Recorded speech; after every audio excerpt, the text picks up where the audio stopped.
Hey all, hope all is well. This is another video in the Road to Grandmaster series, and this one I'm going to go over my round 1 game from the Chicago Open.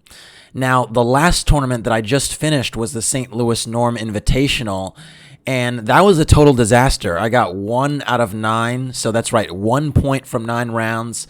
It wasn't even a win. There were 2 draws and 7 losses, and it was the worst tournament of my life, and I was really just messed up psychologically and physically. And I pretty much wanted to get out of Dodge. And so I spoke to one of my friends that was with me in St. Louis, and I was like, yo, I knew we were actually going to Chicago to play the Chicago Open, but I was like, yo, we got to get out of here pronto. Like, I want to leave and just kind of forget this memory and just move forward with my life. And the next stop was Chicago. And it actually turned out that Chicago just totally breathed new energy into me, because just being in an environment where you were just struggling for an extended period of time, almost anything else would have been better. And so we actually left earlier than we should have and took a train to Chicago, which was not the original plan. And it was like a crazy long train. It was like 8 or 9 hours or something like that from St. Louis to Chicago. And I didn't even care. I was just like, if we get out to Chicago, I'm going to get some new energy. I'm going to feel something different, and I needed that. So anyways, my opponent in round 1 was an untitled player by the name of Rajesh Shanmugasundaram. Apologies if I mispronounced that last name. It's quite a long one, but Rajesh Shanmugasundaram. And yeah, in an open tournament, you play down in the first, few rounds if you want to get up to the top guys. So really, it was a huge opportunity for me to just, get a win, because I hadn't won a game in a really long time. Keep in mind, I had not won for 9 straight games, and when you haven't won for a long time, it's tough. So, anyways, I was white in this one, and let me get right into it. So I'm with D4. Rajesh went knight f6, c4, e6, knight f3, and d5. And this kind of signaled that he was going to either play a Queen's Gambit declined or a semi-Slav if he followed up with c6. So the question was, which line is he going to go for? So I went knight c3, kind of inviting, a decision. And actually, I'm not being totally thorough, because in addition to semi-Slav, Queen's Gambit declined, there's also the Ragozin, which would be bishop b4. There's also knight bd7. So there's also d takes c4, which is I think it's the Vienna. So there are many, many different lines here that black can play, and I was just kind of inviting black to choose which one they're going to go for. Bishop e7 was played, and that tells me Queen's Gambit declined.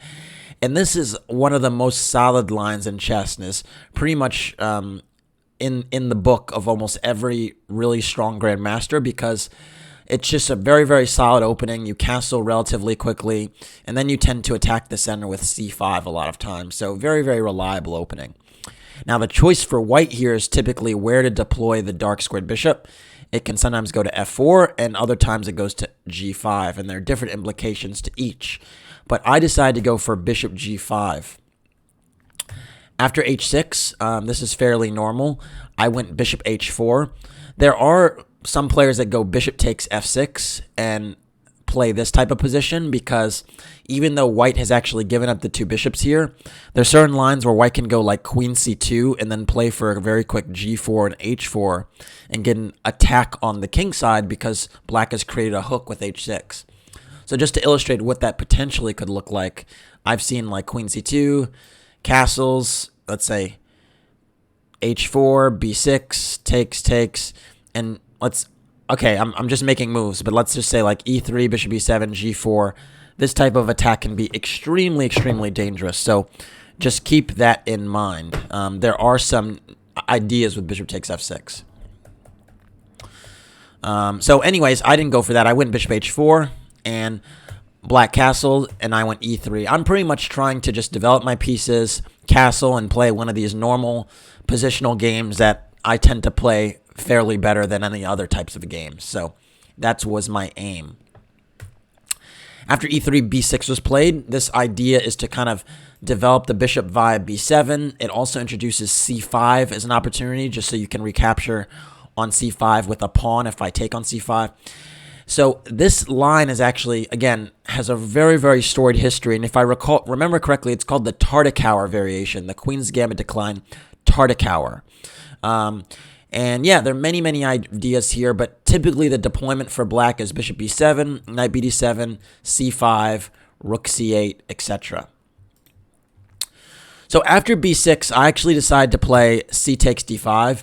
And part of the reason I decided to do that is because if I play a move like bishop d3 or bishop e2, black will now has the option to take on c4. And I've lost kind of half a tempo with this bishop e2 move. And so, because I'm going to c4 in 2 moves.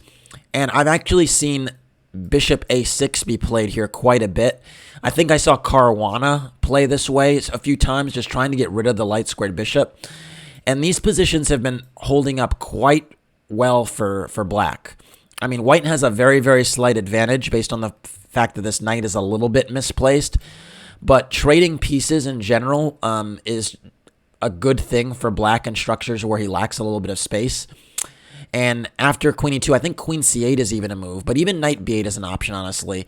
And the point is that if black gets in c5 relatively cleanly, he tends to equalize. And so I wanted a structure that where there was still some pawn tensions and it was still not entirely a clear position. And so because of that, I decided to play c takes d5. And c takes d5 is interesting because it creates a little bit of imbalance in the pawn structure from the standpoint that I have a kingside pawn majority and black has a queenside pawn majority.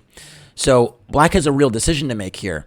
And basically, black went for knight takes d5 to not allow that particular majority, because what happens is if e takes d5, in many respects, it's almost like these lines of the Queen's Gambit exchange variation, where, you know, like I said, there's a pawn majority for white on the king side and a pawn majority for black on the queen side, except this move b6 didn't prove to be super useful because this bishop now would be behind a wall, basically a wall on d5, and you know, conversely, the b6 move also kind of weakens the c pawn because usually in the Queen's Gambit exchange structures, the pawn is on c6 and this pawn is on b7, reinforcing that c6 pawn. So now a setup where, you know, c6 is played is not as solid because this pawn always is going to need some attention. So those factors make it that it's not particularly desirable to go for this particular line because white would be a little bit better. It is an option, though, but instead of e takes d5, black went for knight takes d5. And the aim with this is to trade a few pairs of minor pieces. So remember we spoke about in previous videos, the side that lacks space usually wants to trade a few minor pieces to alleviate space on the board, because it's kind of difficult for minor pieces when they don't have a lot of breathing room. So this move facilitates the exchange of bishops and potentially the exchange of knights. I went bishop takes e7, and now black has another decision to make, whether to take on e7 with the knight or the queen. Both are playable, but and there are drawbacks to both. So the drawback to playing knight takes e7 is that even though you avoided this kind of fixed pawn structure in the center, you are a little bit behind in development from the standpoint that this knight on e7 has moved multiple times now, and it's not really very good on e7. And also, you lack a little bit of coverage in the center. So that's one of the drawbacks of playing knight takes e7. Now, one of the strengths of playing knight takes e7 is that you avoid, this structure that would happen after e takes d5, which is probably slightly better for white. Now, my opponent elected to play queen takes e7, and this is actually a very, very playable move, and I think it's one that's been played dozens and dozens and dozens of times in the database, maybe hundreds actually. And the idea is that with queen e7, you're getting a little bit closer to connecting your rooks, and you're still demonstrating a foothold in the center. And the flip side is you don't really mind trading another pair of minor pieces because you think it gets you closer to equality. So those were kind of the ideas that Rajesh was thinking about. After queen e7, I decided to play knight takes d5 and fix that structure. In part because I don't really love the structure after knight takes e3, b takes e3. Even though the pawn center strengthened, to me it seems that I create an additional island on a2, a pawn that's a little bit weak, and it's kind of hard to mobilize the pawn when it's on c3. For instance, let's say I played bishop e2, bishop b7, castles, and let's say knight takes c3 is played. After c5, I always find the structure a little bit easier to play for black, because if I ever push c4, the c-pawn might be a real target. And this pawn tension I actually would think is positive pawn tension for black, because white is never really going to want to play d takes c5 because it ruins the whole pawn chain that white has in the center. Whereas if the pawn was on b2, d takes c5 might actually be an option.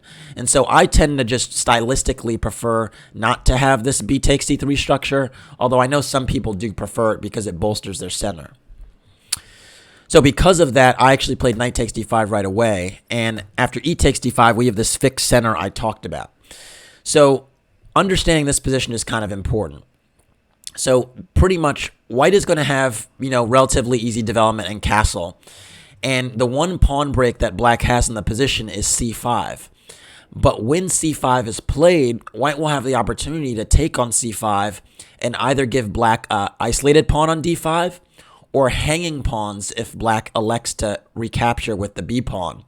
And hanging pawns, while they give you some good control of the central squares, and they're actually sometimes hard to defend because they are hanging in the center and not really supported by any other pawns. So it's sometimes a little bit difficult to guard them. And even though the computer will often give positions or evaluations that are close to equal with respect to hanging pawns, I tend to think they're a little bit hard for humans to manage. So I was all for a hanging pawns position, and we actually see one that arises pretty quickly. I play bishop e2, just developing. An argument could have been made for putting the bishop on d3, by the way, but I was a little bit wary of doing that because I didn't want c5 and c4 to potentially come with tempo challenging my bishop. So I played the modest-looking bishop e2. But after bishop e2, bishop b7, castles, and c5. And here we have this crisis moment I was talking about where after d takes c5, which I played, and b takes c5, I get to play against these hanging pawns. And this is a really critical element in the position because endgames, for the most part, will be slightly better for white. The reason for that is because white has 2 pawn islands and black has 3. So that's one thing. The other thing is that, again, the c5 pawn is not going to be able to be well supported by another pawn, right? There's no b pawn anymore, and the d pawn is just adjacent, so it can be a little bit tricky to defend. Last but not least, if you push the pawns, you also create some weaknesses. So if black plays c4, he actually surrenders the d4 square to my knight or my queen, and that could be a real factor. On the flip side, you play d4, and you might actually just wind up losing a pawn because I have so much artillery on the d4 square. So this is kind of the tug of war that's going on. So after b takes c5, I played rook c1, hammering away at the c5 pawn. And black went knight d7, which is a good move, reinforcing the protection of it. And this position is pretty much equal. White might have a microscopic edge, but it's nothing to be super critically excited about. It's not winning or anything, but it's just a slight edge, and I'm just trying to put pressure on these pawns. Now, knight d7 was a little bit of a surprise to me because I started to think that maybe there'd be some tactical opportunities connected to the 7th rank, in particular the c7 square, because it seemed like c7 was particularly juicy. So I actually was calculating for a little while the move b4, and my thought process was if c takes b4, I have rook c7, and I thought even though, I'm down a pawn for the moment, it seems like tactically I might have bishop b5 or queen a4, even knight d4, and I thought I might have a lot of activity for the pawn. But what I wound up calculating after rook c7 was that after the modest but sufficient bishop c8, it's actually hard to intensify the pressure on this d7 knight without, my rook being a little bit weak. So, for instance, I could play queen takes d5, actually recovering my pawn. But after rook knight b6, challenging my queen, even though black's queen is hanging, if I take on e7, this knight actually becomes quite active there, so that's not super desirable. And then the flip side is if I go queen c6 to protect the rook and still attack the queen, Black can just go bishop d7, continue developing, connect the rooks, and I thought this type of position Black would probably hold pretty easily because there's less material on the board and the position is equal, and yeah, my activity is kind of fizzling out. So I rejected this b4 line partially because of that. The other reason I rejected b4 is because I thought, Black also had the option to play c4. And again, even though I mentioned that the d4 square is, now sensitive if that pawn push is made, now the b4 pawn is a target. And I thought, okay, Black will probably follow up with a5 at some point and liquidate on the queen side. And I thought, well, this is probably not enough to really challenge and win the game. So I also elected not to go for this too. So instead of b4, I decided to play a little bit more modestly and went for the move rook e1. And rook e1 was in part a little bit of a waiting move because I was not sure how Black was going to deploy their pieces.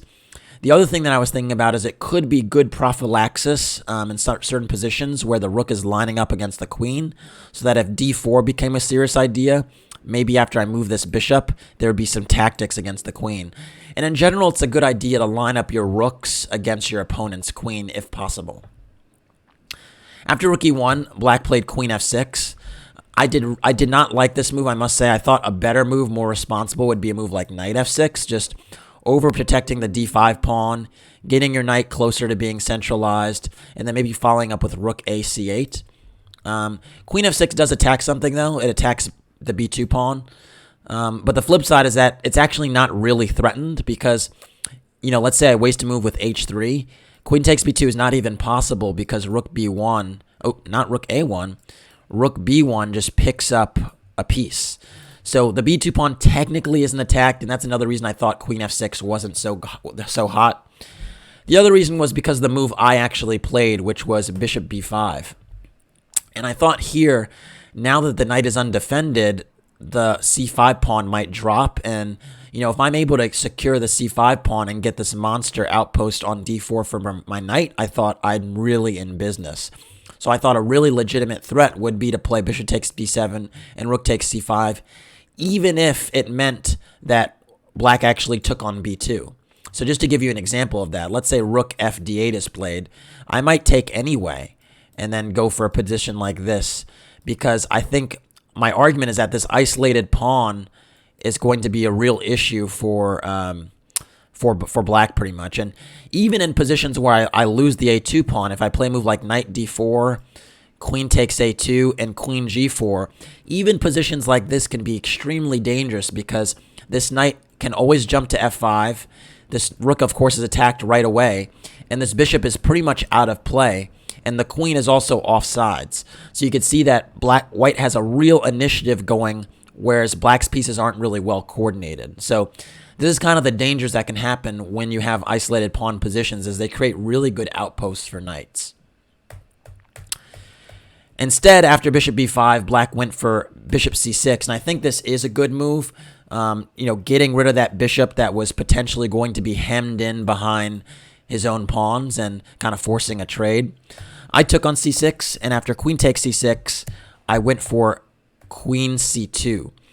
And my idea here is that the hanging pawns, or the issue of the hanging pawns rather, would still endure even if the pieces are traded. So my point is that I just want to put some pressure on some of these pawns, maybe play b3, and just kind of make sure that Black's kind of defending. And it's just annoying to kind of have to constantly maintain or manage those pawns in the center that, lack support from other pawns. Black, on the flip side, is probably going to want to go for rook c8, rook d8 to reinforce those pawns. And also a good plan for Black would be a5, a4, trying to kind of open up the a file and at least liquidate this a pawn, which can also be a potential weakness at some point. So anyways, after queen c2, queen e6 was played. Oh, by the way, one other thing before I jump to queen e6. Another option here that I thought was actually pretty interesting, and I considered it, but I didn't play it, was actually the move rook e2.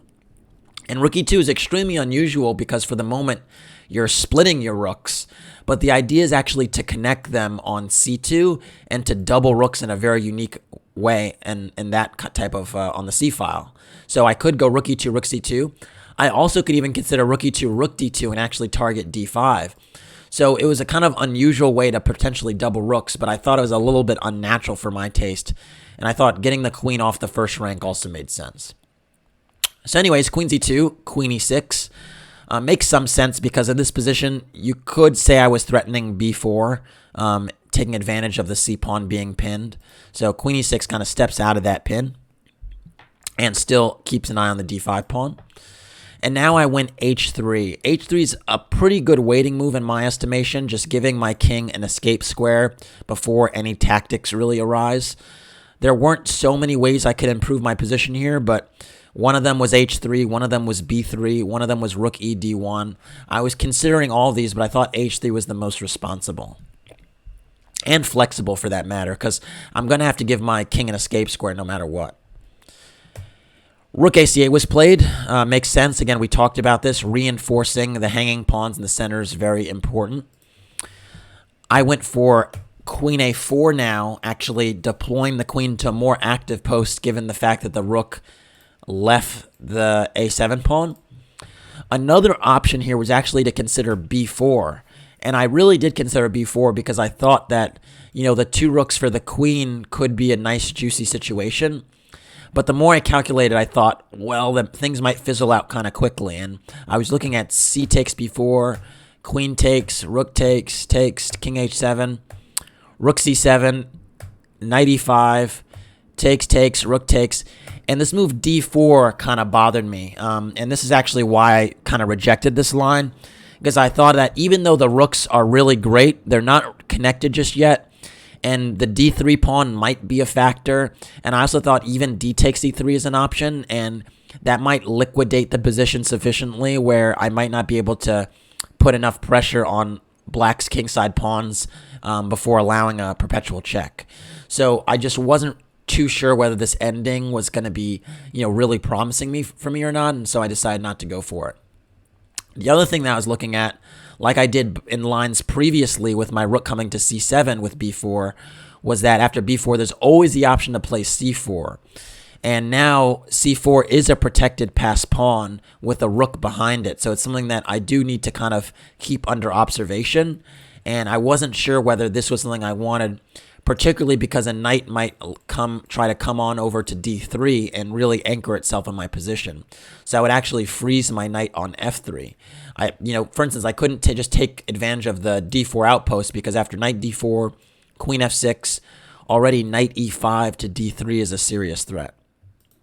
So, yeah, I basically said, nah, I can't go for b4 based on those factors.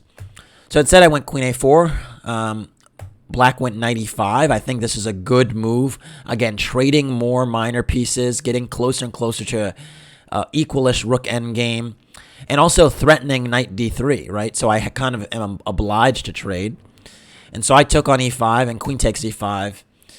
And yeah, black has done quite well to kind of trade some pieces and nullify a lot of the pressure I have in the position. However, black still has this pawn structure deficit, if you will, from the standpoint of having 3 pawn islands to 2. And so even with limited material, the pressure is still on, and black hasn't completely equalized yet. And so after queen takes e5, I decide to play queen a3. And I thought this was a little bit of a clever move. The point was that I'm attacking c5 right away. And, essentially if black does nothing, let's say black plays like rook fe8, I'm actually willing to trade on c5 because what happens is that I actually end up a pawn up. Now, the one thing about these lines is d4 does potentially liquidate things, so I have to be a little bit careful because there are pins that exist here. So maybe rook e8 was not the best nothing move I could make, but that was the general point, that if I actually win a pawn now in a lot of these transactions.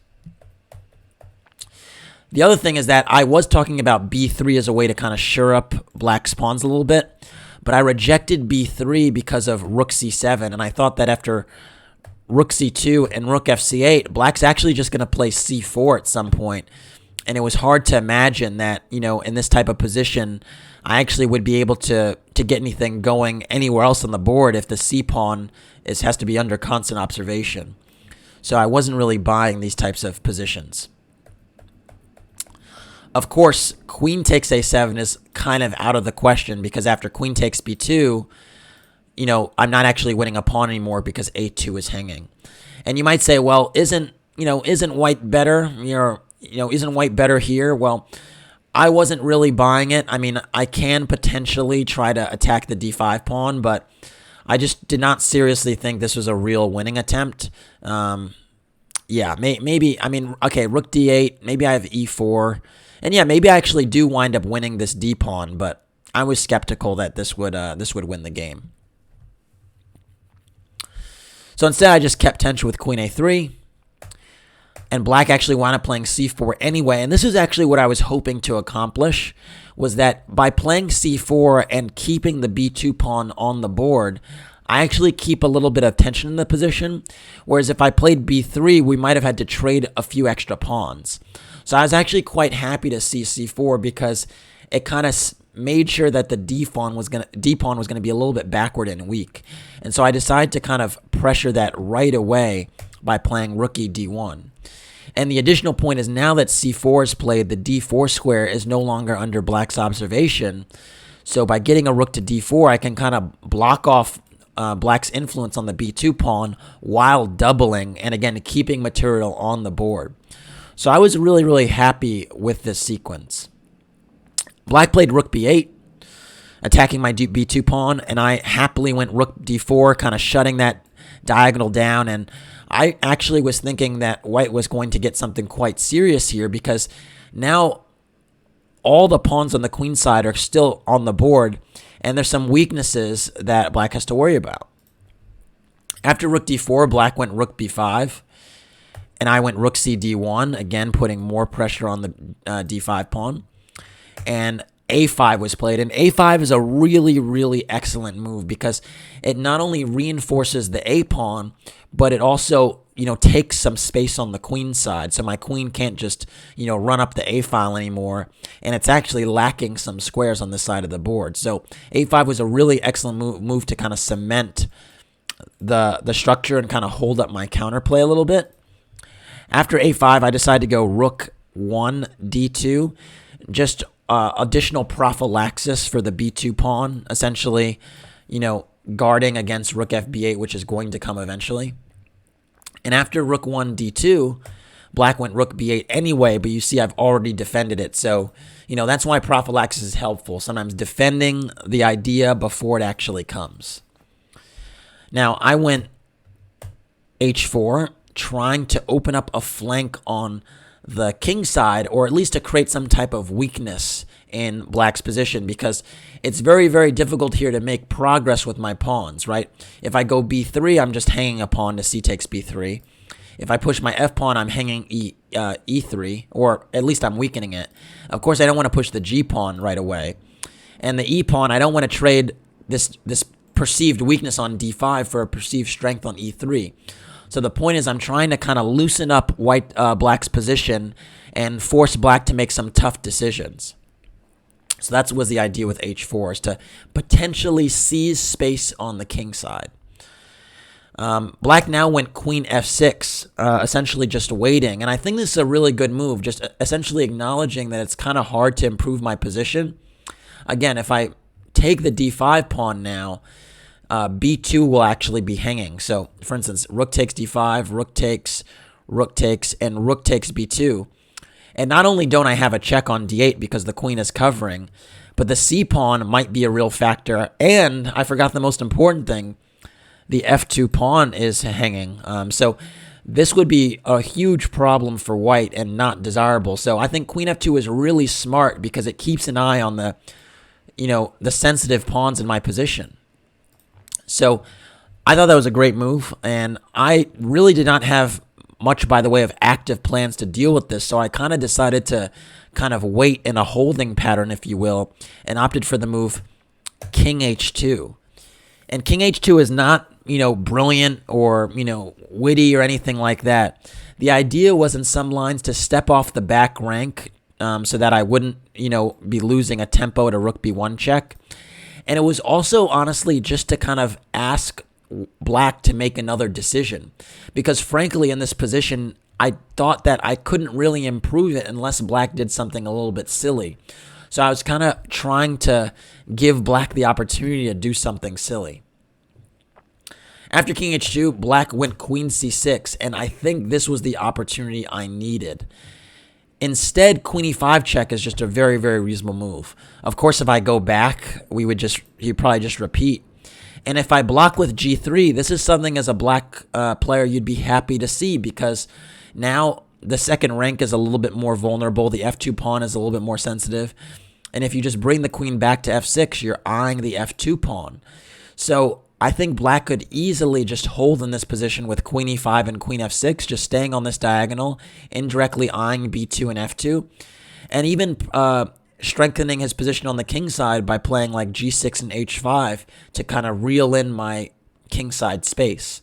So for instance, let's say king g2, h5, I'm just shuffling king g2, king h2, g6, king g2, king g7, and black has really, really done well to improve the position here.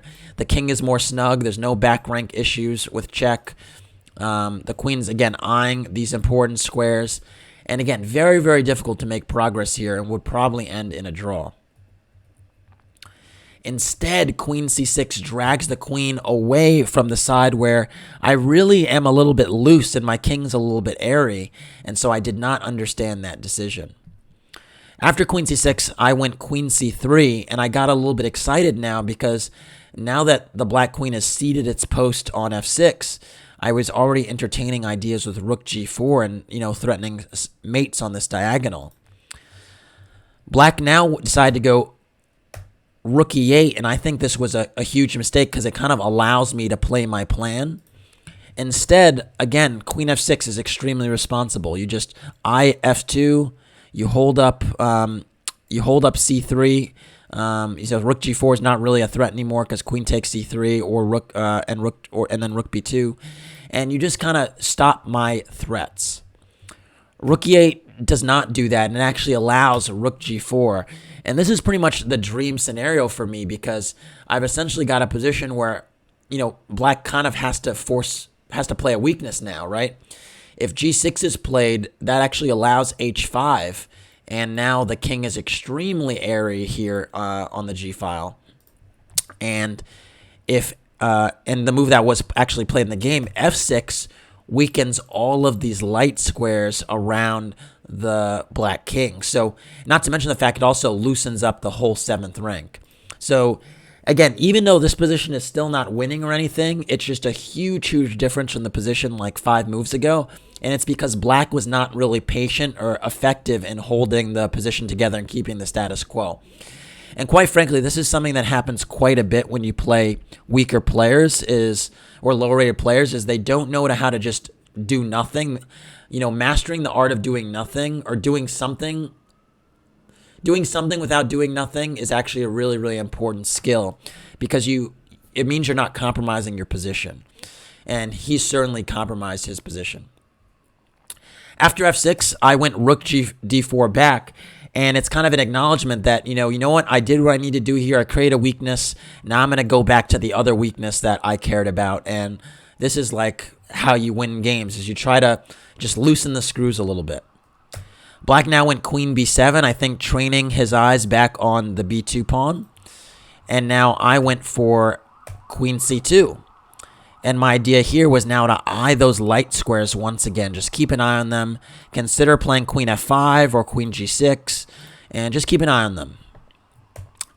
King h8 was played. I think that's a somewhat reasonable move, getting the king out of the way of this diagonal that might open up at some point. A little bit more responsible, though, would have just been the move rook e5. Kind of covering up one of the squares on this diagonal that the queen could jump to and reinforcing the d5 pawn. I think this would have been a much, much better move because it just eyes a lot of important squares on the king side. Instead, after king h8, I now went a4, and this was the second piece of my plan, was to kind of dislodge the rook on b5 from the d5 square, because I figured that if d5 was dropping, my rook can get to the 7th rank, and I can take advantage of that newly weakened, g7 pawn because of f6. So I thought a4 was a really good move, even though it meant I was giving myself a backward b pawn potentially. I thought that if I was able to trade the d pawn for the b pawn, but also get a lot of activity, I probably would be in good shape. After a4, black went rook c5, and I think he's kind of acknowledging that it's important to hold the d pawn for now. I went queen g6 now, hammering away at this weak light squares. And also, my queen now is almost like a mating piece, or like a thorn pawn, because in many respects, it means the king can't come off the back rank.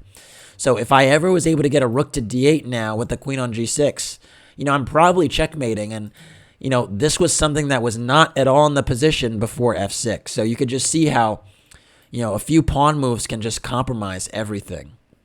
Now, I am hitting the e8 rook, and so that needs to be taken care of, and black decided to go rook g8, which surprisingly is actually a decent move, kind of just covering the g7 pawn and getting out of the way of any like checks and stuff, or targeting the rook. The flip side is that it does kind of make this rook super passive, and there are some lines where if my rook gets to d7, I might be able to sack another rook on f6 and play queen takes h6 mate. So there were some lines where I was looking at like rook takes f6 and queen h6 mate, because the rook is now robbing the king of an escape square. So keep those tactics in mind, because they may come up later. A little foreshadowing. So after rook g8, I actually went g3. Just a little bit of prophylaxis, guarding against a queen c7 check against my king on h2. And in general, just it's good to kind of take away some of black's ideas, some of black's active ideas, before going for some of your own, particularly in a position where you're not necessarily winning, but you're trying to put on more pressure. Because if black doesn't have any real active ideas, a lot of times they might flail in a position where, that type of flailing or activity will work to their detriment. So I'm just trying to take away the obvious stuff so that when they try to find less obvious stuff, they might make some bad decisions. After g3, black went queen c6, just continuing to eye the d5 pawn, and also eyeing the a4 pawn now. So I have to kind of make a decision. Am I going to go back and keep the a pawn under observation, or am I going to kind of go for it? And I decide to play queen c2 and go back. But this was actually the wrong decision, actually. Instead, the computer actually prefers the move e4, which is the I'm going to go for it move. And the point is that if you play queen takes a4, I have e takes d5. And believe it or not, this pawn is extremely dangerous as a passed pawn. In part because after queen d7 and d6, I'm actually threatening a lot of times like rook e4 and rook e7. And again, if my rooks can somehow invade on the e file now, supported by a d pawn, it's going to be too much for black to handle. The line actually continues rook e8 to kind of stop this rook e4 move. And then I can play rook e4 anyway. And after rook c8, rook takes e8, rook takes e8, queen c2, rook c8, queen z3, attacking the a pawn, a4, and queen b4. It's actually quite a remarkable position where even though the material is equal, it's actually close to winning for white. Or actually, I believe it is winning for white. And the reason for that is because black actually has no useful moves. The queen on d7 can't move because it allows d7. The rook on c8 is tied to the defense of the c4 pawn. Both the a and the c pawns can't move. And the king is pretty much stuck in the corner because if it comes closer, it's going to be a target. And so after something like king h7 just trying to shuffle, white actually has more moves that can improve than black. And so I can actually go for rook d4, hitting c4, not to take it, but just to reorganize the pieces. And then after another move, I can play like queen d2 or queen e1 and really start to probe the, I can start to probe the black king. There's also ideas of rook e4 and rook e7. So very, very difficult position for black to hold and probably not holdable. And that's why going active would have been the way to go. But I actually did not realize that in that position with limited material that black had no activity. So I actually rejected it and instead went for queen c2, kind of trying to bide my time a little bit longer. After queen c2, black now went c3 and decided to actually play actively. And I thought black had to sit and play passively, so this was a shock to me.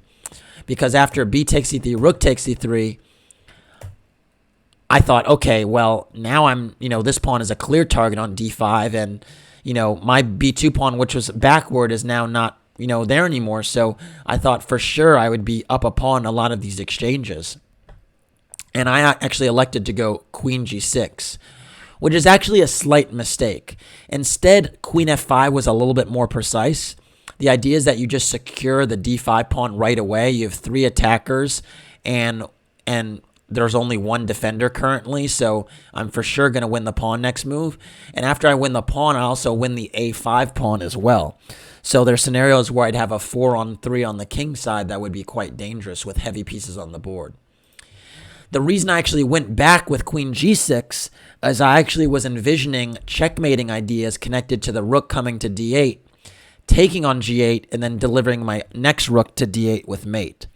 So I actually thought that, rook c4 is played, but let's say after rook takes d5 and queen takes a4, which was actually played, I actually thought that rook d8 from far away would actually win on the spot, because I thought rook takes g8 and rook d8 is just mate. And I actually missed. When I got to this position, I realized that rook c8 holds everything together. And the point is that if takes, now black will just take with this rook. And as passive as this position is, it's actually holdable.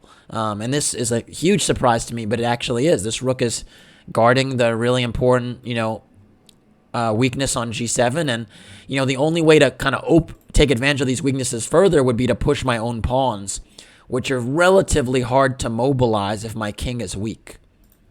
So, yeah, so I actually missed this whole concept with queen takes a4, and then I thought rook d8, rook c8 was a move, and I didn't realize it until I got to this position. So I decided to change course, and I went for the move queen f5. And this actually got me to move 40, this queen f5 move.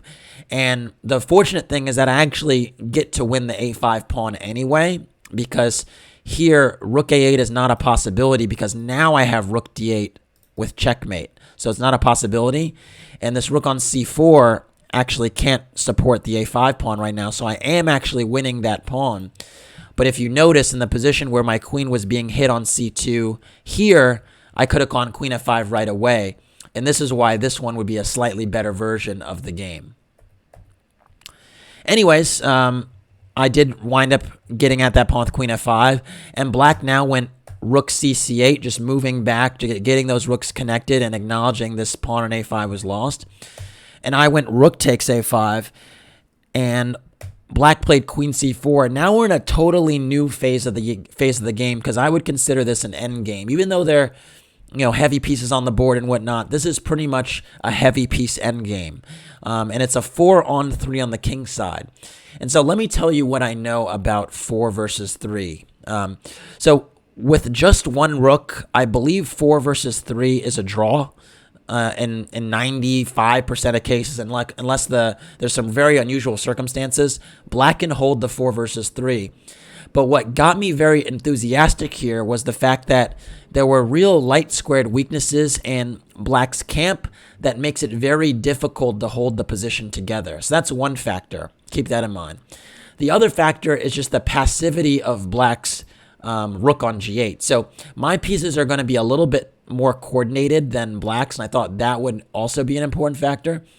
Last but not least, the fact that the queens are still on the board and that there are 2 rooks on the board means the dynamics are a little bit different. So the 4 versus 3 that normally is easily holdable, or not easily holdable, but holdable with best play, I thought would be made more difficult by the fact that there were these other mitigating factors on the board. So I was just kind of hoping that some of these would add up in my favor. Last but not least, I failed to mention this. Again, by playing f6, the whole 7th rank is very, very open and weak. And so there are some scenarios where, if I line up my rooks on the 7th rank, it just might be decisive. So what to do here? I mean, there's some candidate moves. I could double rooks. I could consider going to the 7th rank right away. I could maybe even sometimes try g4, g5 to open up the h file. I elected to play rook a d5, just centralizing my rooks, stopping a rook d8 move, trying to trade pieces, and also keeping everything protected. A lot of times, when you keep everything protected, you take away the obvious ideas that black may have, and black is a lot of times trying to find active ideas instead of defending passively. It's just our nature as human beings to be active, and so taking that away or using that against opponents can sometimes be very beneficial. So after rook a d5, black went rook a8, and I don't love this move. I understand the idea, but I don't love the move. The idea, I think, is to entertain playing rook a1 and maybe queen c1 or queen f1 and try to attack my king. But black's king is too weak to get so active, and so I think this is something you always have to consider, like when you are worse, is sometimes trying to still be active is going to hurt you, and instead it's more valuable to just be patient and defend passively. But again, very, very difficult for humans to do. Now I had another choice here. Should I go to the 7th rank with my rook? Should I try and parry this rook a1 idea? I actually played rook d7 because I thought that I wasn't really buying this rook a1, queen f1 stuff. I thought if worst case scenario, I can always play queen f3 and I'm actually covering the h1 square. So there's no reality where there would be a checkmate if my queen is actually guarding these two important squares. So I was just not remotely worried about it, and I thought, with my rook lined up here, this would be more dangerous. After rook d7, black went queen c8, and this one is extremely, extremely passive. Now, the only thing good I can say about it is that it actually temporarily pins my rook on d7 because my queen f5 is hanging. But other than that, I mean, this queen is as passive as can be, and you could see I'm, starting to eye, this h7 square, which is a mating square, and, there's some real ideas on the board. Now, I had a real choice here about what I should do, and there were a few candidates I looked at. One candidate was queen g6. Another candidate was playing, g4, g5, trying to open it up. Another candidate was actually rook c2. And so I'm going to break down some of those moves I looked at. So rook c2, actually, I looked at, and I thought this was super menacing because the queen is challenged, and I'm looking to get to c7 on the very next move. But I actually rejected this move because of a very unique tactical idea, rook a5. And the point is, you actually challenge my queen and offer up a trade indirectly, because if I take on c8 and then rook takes f5, I think this position offers black better chances to hold, because now we're going to get to that 4 versus 3 with one rook, because f2 is hanging. And, well, I could go back to c2, but let's just say rook takes g8, king takes g8. I believe this position is holdable. Now, it's still going to be a difficult hold, but I do believe it's holdable. So I didn't want to trade any of my rooks. So I rejected rook c2 because of that. I also rejected... I also kind of rejected g4 because I thought that, maybe my king is a little bit too vulnerable right now. Maybe queen b8 check happens. Maybe my king doesn't hide efficiently. And maybe rook a1 actually becomes an idea later. So I thought, best not to open another diagonal. And I actually elected to play the move queen g6. Now, it turns out that there was an amazing, amazing move in this position that I hadn't quite considered, and I need to address it. And the move was actually e4. And this move is super, super strong. And I think I didn't realize the underlying idea because it's quite spectacular. But the idea in a lot of lines is actually to reinforce the protection of my queen and entertain sacrifices on f6. So just to give you one illustration, let's say black just shuffles. I actually have the move rook d6. And then, again, let's just say more shuffling happens. Then rook takes f6 comes all of a sudden, and the point is that if g takes, there's queen h7 mate. And, okay, you might say, well, what about queen takes d7 and you don't have mate? Well, now I'll kamikaze another pawn just for the heck of it, or get another pawn for my rook. And then after queen takes d7, having 3 pawns and a queen versus the 2 rooks is going to be way more than the rooks can handle, so it would just be easily winning. So essentially, e4 kind of reinforces my queen and also introduces some ideas on f6. And it's extremely dangerous. After e4, the computer wants to go queen c1 and rush with counterplay on my king because it's so dangerous. But I actually can play rook d1, challenging the queen off the first rank. And after the queen moves, then go rook d6, and again entertain these ideas on the f6 pawn. Now for now, the queen is covering that pawn, so I can't sack just yet. But let's say rook e8 is played.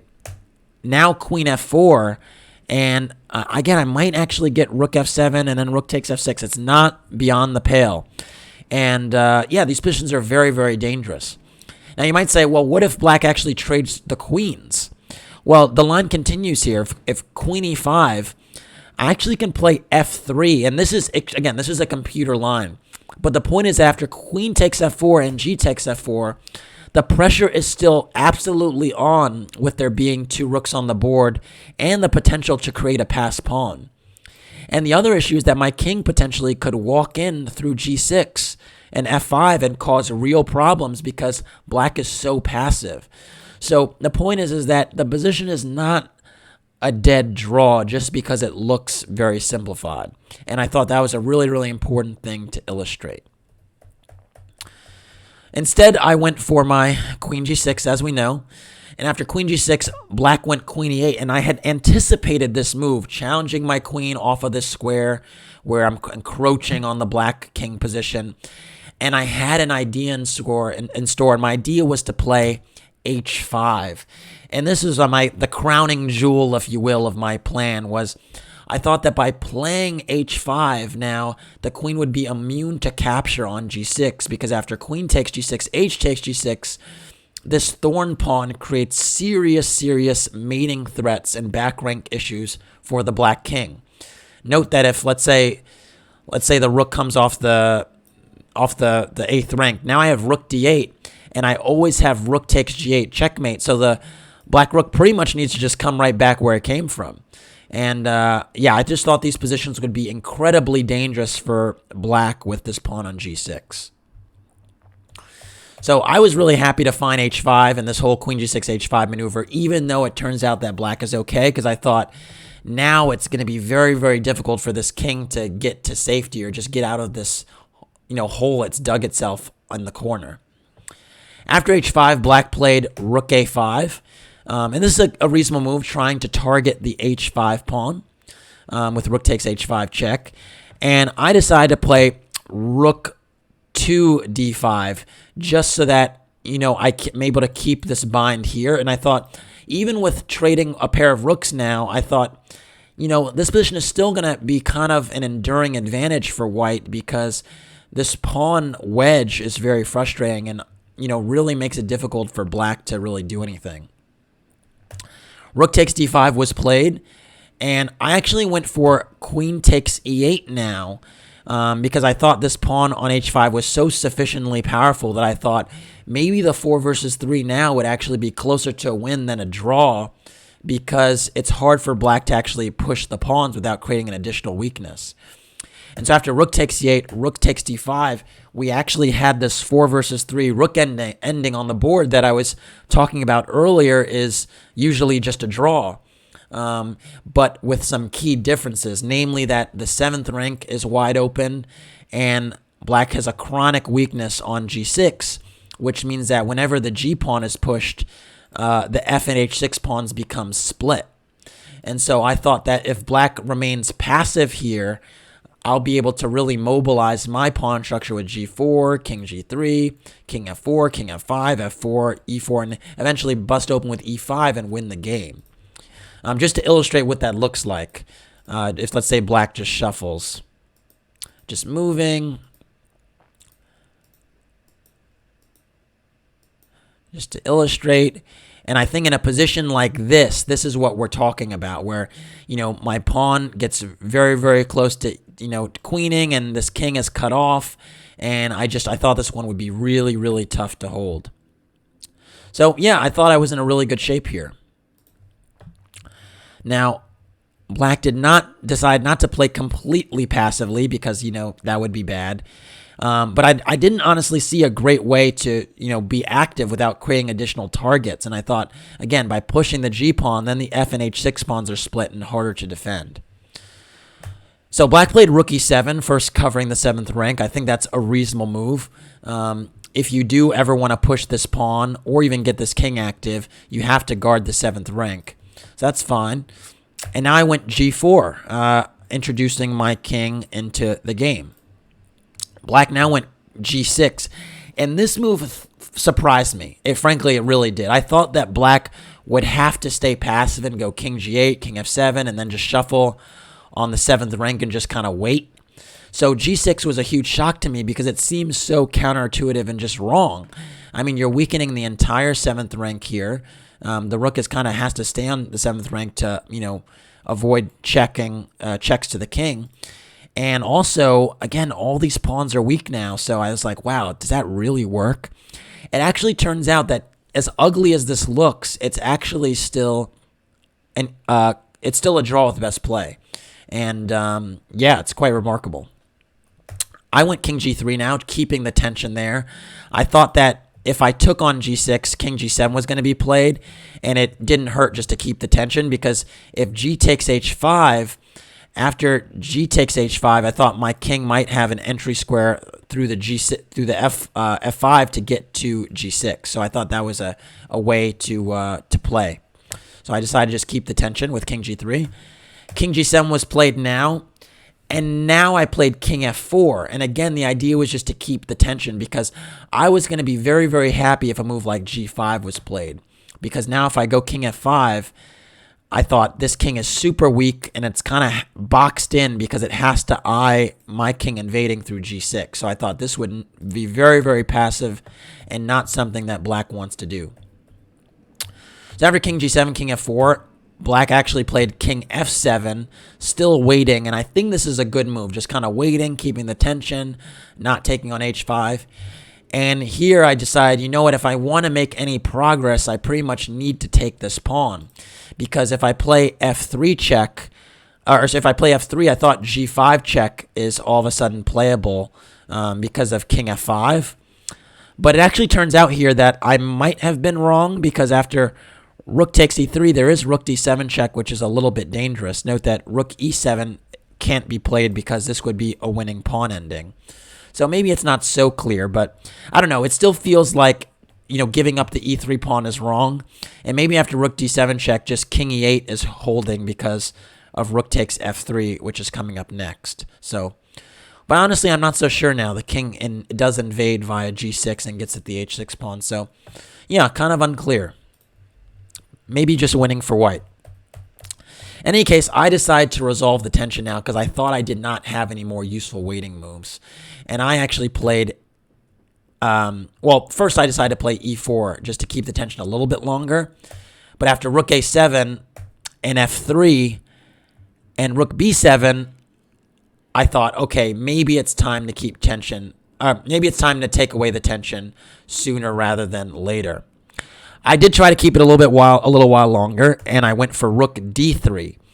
And my idea here was I actually saw an endgame that Carlsen actually played against Nakamura at the Sinkfeld Cup in 2018, where actually there was a 4 versus 3 on the king side like this, and the king actually walked all the way out here and managed to get at black's pawns in some weird way by walking the king out all the way to the through the C and D files.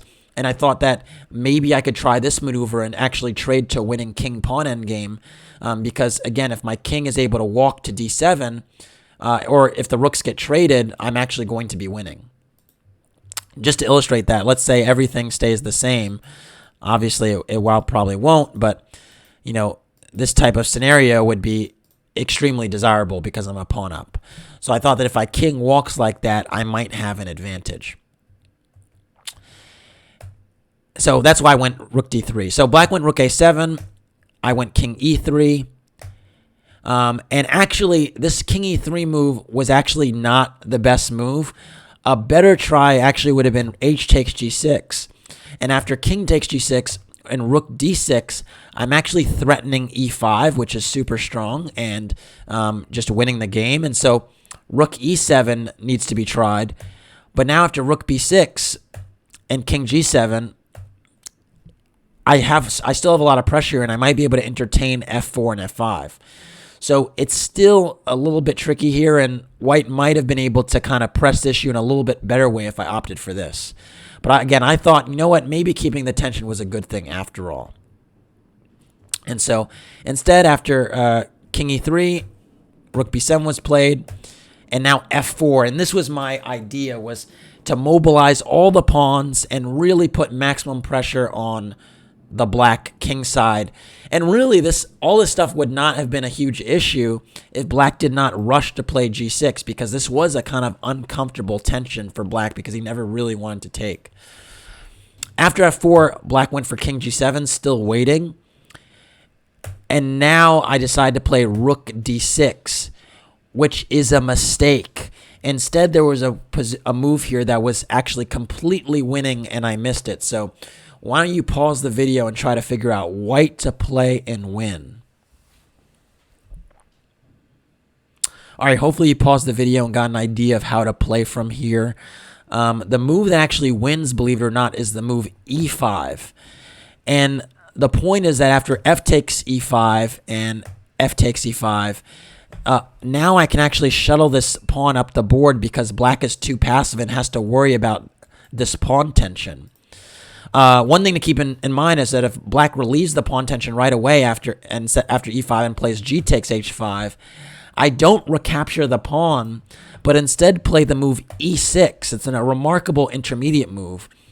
And the point is that if h takes g4, I have rook d7 check, which just wins on the spot because I queen and the king is too far away. And so after e6, you actually have to play rook e7 to guard this pawn. But now I play f5, and two connected passed pawns this far up the board is just decisive. Even with a move like h takes g4 in the cards, this position is just completely lost because the black king can't come closer and actually support these pawns. So I actually can play a move like king f4 to attack g4, and after h5, I actually have the move rook d8. And it's a very paradoxical position where black is actually a pawn up, but note again that the king can't come closer to support the defense of the e-pawn, and if the rook moves away, I have rook d7 check again. So black is totally paralyzed and just kind of has to stay in the corner with king h7 and king h6. And either of those moves just lead to disaster. For instance, king h7, again, runs into rook d7, trading the rooks and queening the pawn. And if king h6, well, now there are many, many options, but the most attractive looks to be rook d7 again, which forces rook e8, and then rook f7, which wins the f6 pawn and the game, because two connected pass pawns this far up the board are going to be decisive, and frankly, these pawns aren't close to queening. So very, very remarkable and unique situation where e5 would win. And the point is, again, that this tension here does not allow the king to come closer and support the pawn. So the best line is f takes e5, f takes e5, g takes, and rook b1, trying to come from behind to challenge the king. But now the rook comes in, the king cannot step up because the pawns both control, and this passive king means that this white king can invade. And yeah, after some moves, we have a position where ultimately white is able to threaten mate and then move over and secure the h6 pawn. And two pawns become winning, completely winning. So, yeah, this one is just lost. So very, very remarkable position where it's actually the pawn tension g6 and h5 that causes black so many problems in terms of drawing the game. And just another thing about how these weaknesses matter. Anyways, I went rook d6 now, just trying to, with my own idea, to play h takes g6, and after king takes, then to play e5. And here was the last critical position of the game because black actually blundered on this move. The only move to hold the game would have been to play g takes h5 now.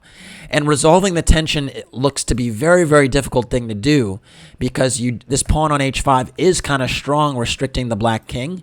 But the point is now that the barrage of checks really harasses the white king, and then swinging over to win h5 actually secures the game.